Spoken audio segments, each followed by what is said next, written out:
StrayAllDay.com. Now tuned into the show where you learn the discipline to show up day after day, to do the work, the confidence to put yourself out there boldly and authentically, and the mental toughness to continue showing up, doing the work, putting yourself out there, even when the success you've expected to achieve has yet to be achieved. And on top of all this, you get a huge dose of personal initiative. That is the go-getter energy that moves any one of us, including yourself, to go and make things happen instead of waiting for things to happen. And then we put all this together into a series of frameworks, approaches, insights, strategies, and techniques, all underneath the umbrella of one unifying philosophy that is called work on your game. My name is Dre Baldwin, also known as Dre All Day, and welcome to the show. And today's topic is look up from your phone.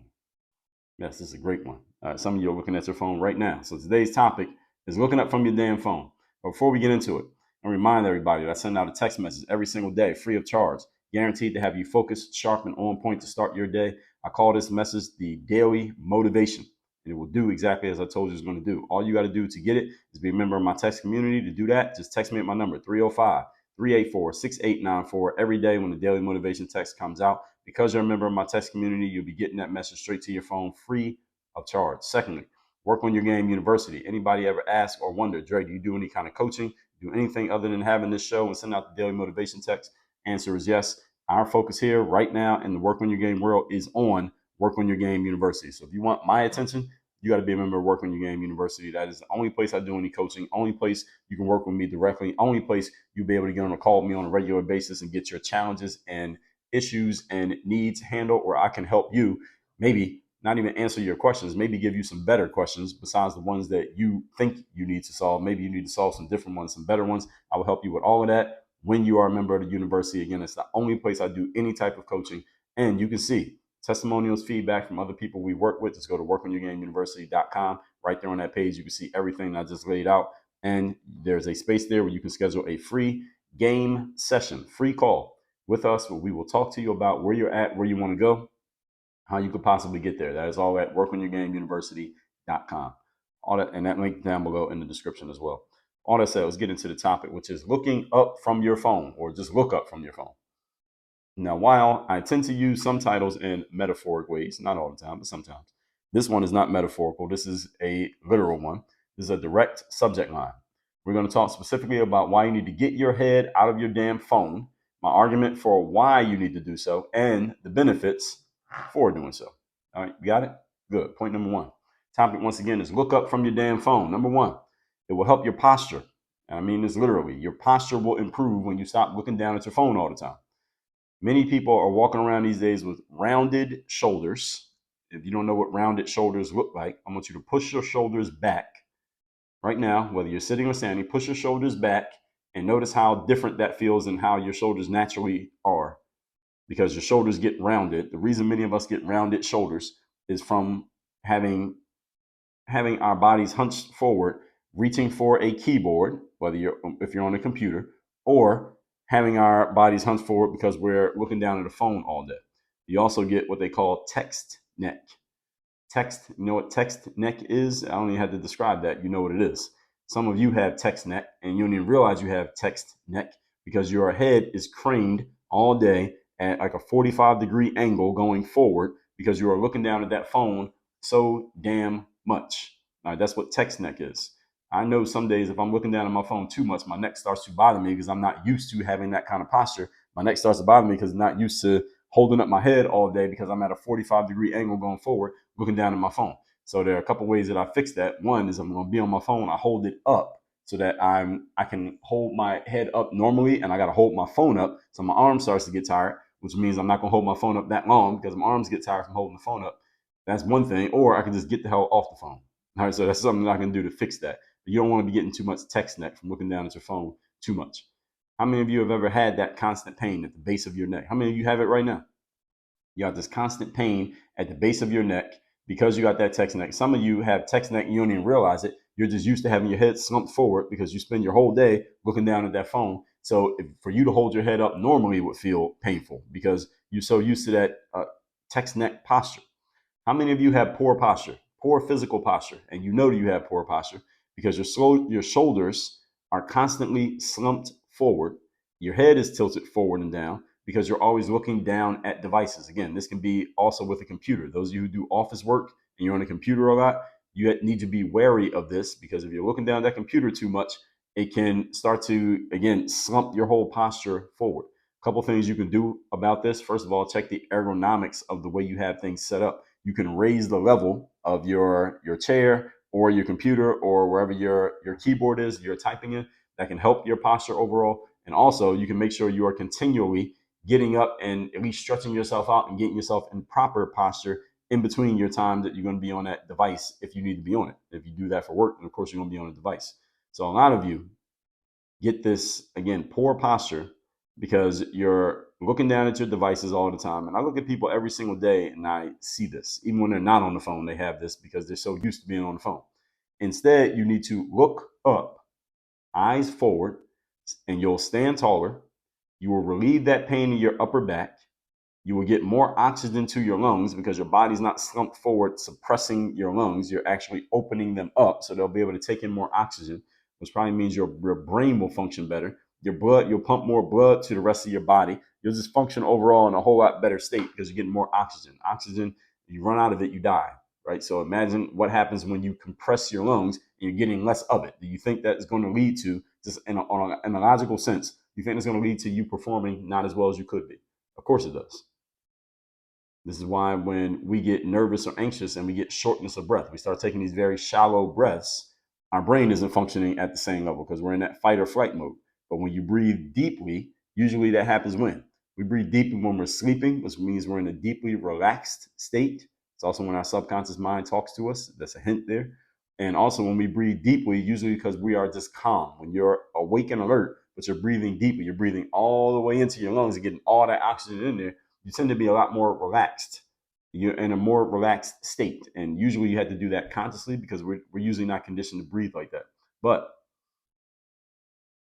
it is useful when you're thinking about it consciously and you're doing it. The whole point is you need to stand up more, stand up taller so you get more oxygen to your lungs and you can have better posture. This all requires you to stop looking down at that damn phone. It will also add an inch or two to your height, miraculously, because you're not slumped forward anymore. You're actually standing tall the way you were designed to be by your higher being. Remember that most communication, folks, is nonverbal. So when you're able to stand taller and have your head up, people will perceive you as more confident and more competent. Why? Because you're taller, your head is up, your eyes are up. This may help your communications. Why? Because again, communication is not just what you say. It is, a lot of it has nothing to do with the words you say. It's how you are perceived by others. It's also your ability to listen.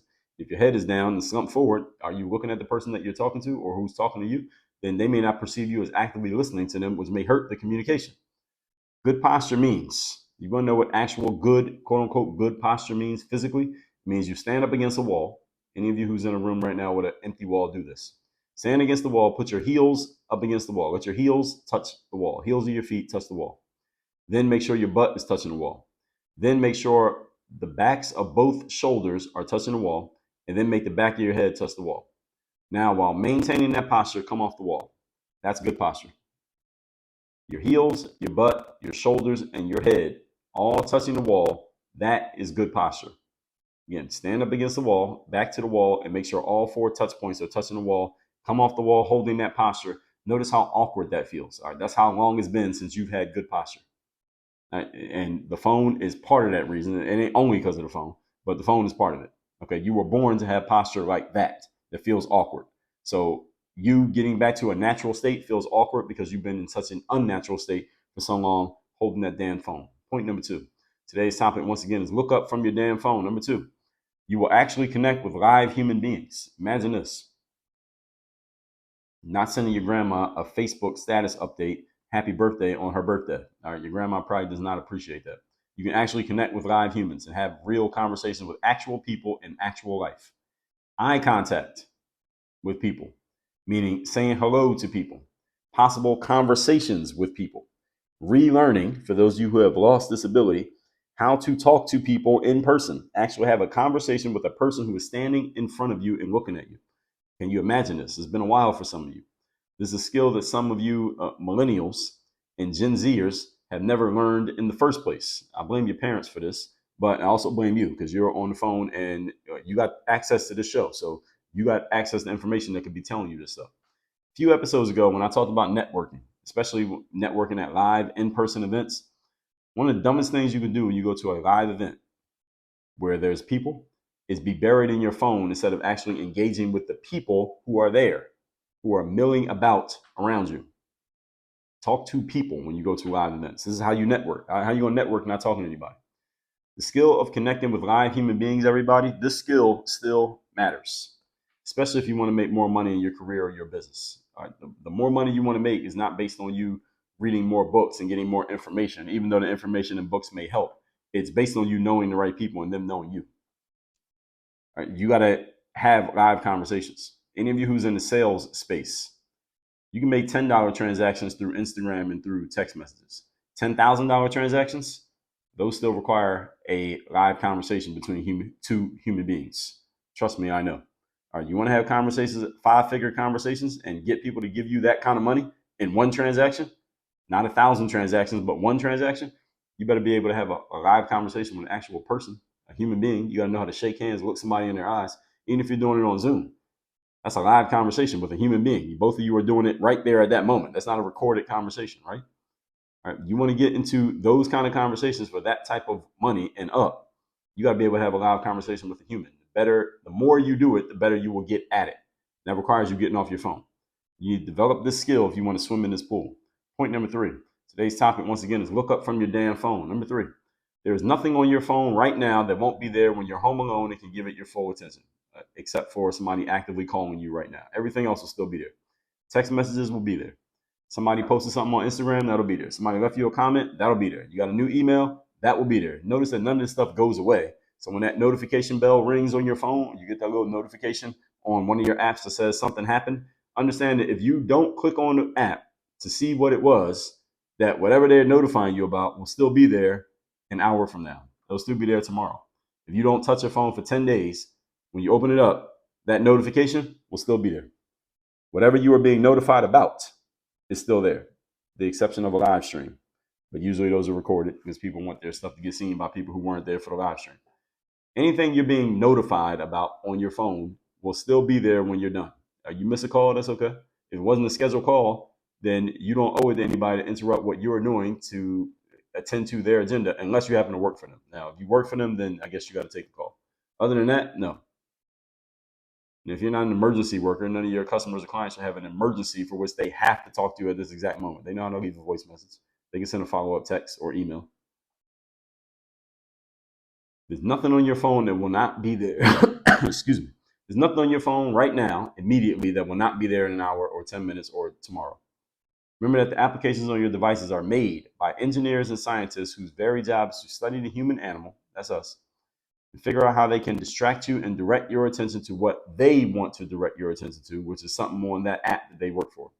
While your job is to do the exact opposite of this and direct your attention where you want it to go. Challenge for some of you is that you don't know where you want your attention to go, and therefore it's easy to get distracted because what else you going to do? You ain't got nothing better to do. Many of you think the smartphone is your friend. Your smartphone is your friend depending on how you use it. It can be your friend, depending on how you use it. Many of the applications on your phone are designed to have you do the opposite of what you know you actually need to do. Like, think about it. What do you need to be doing right now? Actually, let's look at yesterday. Let's look at yesterday for you. What are some of the things you knew you needed to be doing yesterday, but you got distracted and you spent time scrolling through your phone? Go to the screen time app on your phone and look at how much time you spent on things that have nothing to do with productivity yesterday. And then look at the things you failed to do productivity wise yesterday. And then tell me how you don't have time to get them done. So if you spent 3 hours yesterday on Instagram, TikTok, and Facebook combined, and then there were some things productivity wise you did not get done, and then you're telling me you're not getting things done because you don't always have time, that's bullshit. Because the app right there on your phone, the screen time app, is telling you how much time you spent doing things that have nothing to do with that productivity that you came up short on yesterday. Am I lying? Am I lying? Okay, if I'm lying, let me know. Smartphone is designed to distract you from what you need to be doing and have you doing what it wants you to do. A smartphone is not your friend in this sense. Between you and the smartphone, there is a battle going on. It is a battle for your focus and your attention. And many of you right now, today, you are losing this battle. You're losing badly. It's not even close how badly you're losing right now. You must learn how to control your attention and direct your focus. where you want it to go, not where the engineers and the apps want it to go. Every notification you get on your phone is an engineer telling you this is what you should pay attention to instead of what you were doing just now before you saw this notification. This is why I told you to turn the notifications on your phone off. There should be no notifications. Only apps on my phone in which I get notifications is WhatsApp, because that's where my clients and staff communicate with me. I stopped using Slack, so all that communication goes through WhatsApp. Text messages, I'll get notifications there, but none of my clients or staff has my direct text message number. They only got WhatsApp. Then phone, if somebody calls me or leaves a voicemail, then I get those. And nothing else. There are no other notifications on my phone. I'm looking at the home screen of my phone. Nothing else has notifications. Everything else, if something happened, I only know about it after I open the app. So if somebody just liked my picture on Instagram, I don't know about it because I have no notifications. I'll see it when I open the app. Do I really need to know that Miss Hot for You 2437 just liked my picture from 3 weeks ago? Do I really need to know that right now? No. Do I need to be distracted from what I'm doing to tend to that? No. I don't need to do anything. This is why you need to look up from your phone. You don't even need these notifications. I'm looking at all the apps on my phone. I have no other notifications. Nothing else can notify me and interrupt me. And I'm looking at WhatsApp right now. I got 3 notifications. So I have a couple people running conversations that I'm having with people right now. I'm not tending to that right now because this is more important than what I'm doing talking to you all. So you must learn how to control your attention and direct your focus. And I'm going to leave you with this question. Who's the boss? You or your phone? Who's the boss? Every organization must have a boss. If you're not the boss, then your phone is the boss. And some of you look at your screen time app, and it can tell you how much time you're spending, how many times you pick up your phone in a day, how much time you're spending on each app, what's the first thing you open when you pick up your phone. It'll tell you all this stuff. It has all the data. That's a good thing about the smartphone. It tells you exactly how much of your time you are wasting. It tells you right there to your face how much of your time you're wasting, and then you keep doing it. Talking about you ain't got no time. So some of you are not the boss in your own life. Your phone is more of a boss than you are because it's telling you exactly what to do. You got to become the boss. Take the wheel and start controlling what you do with your time. Again, there's no such thing as time management. It's control of your self accountability and self discipline. That's really what we call time management. Really means self accountability and self discipline. But that's hard to sell courses on that. Time management sounds sexier, even though there is no time to manage. You got 24 hours in a day. What are you managing? All that said, let's recap today's class, which is look up from your phone. Point number 1, it'll help your posture. We get rounded shoulders and text neck because we're looking down at devices all day. Stand up straight, put your heels, your butt, your shoulders, and your head all up against the wall, the back of your shoulders and the back of your head all up against the wall. That is proper posture. That's the posture you were born to have. If you are not used to being in that posture, if it feels awkward to you, that's because your posture's been off for so long that it feels awkward to be in a natural, normal state. This is why you got to pick your head up from your phone. Stop walking, and also stop walking the streets looking down at your phone to where you don't even see the person who's in front of you. Don't do that. Somebody could be setting up to rob or kill you. You don't even realize it till they're putting a knife in your neck, or they're snatching your wallet, or they're snatching your phone and running away. You didn't even see them coming because you were looking down at your damn phone. Point number 2, actually connect with live human beings. This is a skill that still matters, folks. You want to make big ticket sales, you got to be able to connect with live human beings. You want to build networks, you want to build relationships, you got to be able to talk to people and have live conversations, not text, not email, not DM, live conversations with actual human beings. And number 3, there's nothing on your phone right now that won't be there in an hour if you make it wait an hour. All right, notifications don't go away just because you waited an hour or a day. Maybe in Snapchat messages is the only one that they disappear after an hour, or after a day rather, they expire. All right, if it's really important, that person will write you again. All right, there's nothing on your phone that won't be there if you make it wait. Stop allowing yourself to be distracted by these phones. The engineers who create these applications are tasked with getting you as distracted as possible and keeping you distracted, because the more time you spend on the app, the more they can charge a toll to advertisers. I told you about this in episode 1690. I broke the entire game down for you, how these apps work and how social media doesn't tell you this truth, because this truth would expose them. But I honestly, you want to know what I honestly believe? I believe even if they did tell you the truth, most people will still keep using apps the same way that they're using them. It wouldn't change anything. People look at it, laugh, and say, all right, well, I just got a notification on TikTok. Let me go see what's going on. All right, it's like a drug. It actually is a drug. And this is the reason why people are addicted. So with all that said, you just make sure you don't fall victim to the hustle. Again, like I tell you all the time, when I point out these hustles and what these people are doing, it's not that I'm hating on them or want their hustle to necessarily fail. It's just that I'm letting you know Listen, most people are average. Most people are going to fall victim to these hustles. That's why I'm pointing them out. They're not going to go away just because I said something, because I quote unquote exposed them. No, I'm just making sure that the high level amongst us, the high, what's the word I'm looking for here? Just the very capable people who are serious about success, the high agency individuals, people like you don't fall victim to it. That's the reason that I talk about these things. On that said, text me, tell me you want to get the daily motivation I send out every day for free. My number is 305-384-6894. You'll be getting it free of charge straight to your phone every day. Secondly, workonyourgameuniversity.com. That is where I do all my coaching. That's where you can see testimonies and feedback of people we worked with in the past. And it's where you can schedule a time to get on a call with us, what we call a game session, free call. We talk about where you're at, where you want to go, and how or if we could possibly help you get there. Go to workonyourgameuniversity.com. Work on your game. Dre, all